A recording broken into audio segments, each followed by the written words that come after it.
না বলেন না? কি ফেরেশতা কি খুলে নিতে পারে না? এই শরীরটা কে পরিচালনা করে? ফেরেশতার মাধ্যমে পরিচালনা করে আল্লাহ।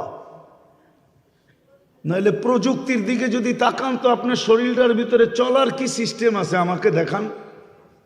প্রযুক্তি হিসাবে আপনি আমাকে দেখান যে আপনার শরীরের ভিতরে এই অঙ্গটা চলার জন্য কোন সিস্টেমটা আছে বলেন।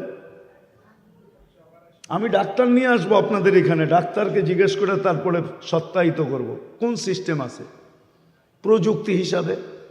আপনার চোখে তো দেখার কোনো উপাদানই নেই, কানে তো শোনার কোনো উপাদান নাই, মুখে তো বলার কোনো উপাদান নাই, তো এটা বলে কি করা, এটা দেখে কি করা? তাও তো একটা ক্যামেরা দিয়া দেখে না, এক এক চোখ 13 কোটি ক্যামেরা, দুই চোখ 26 কোটি ক্যামেরা একসাথে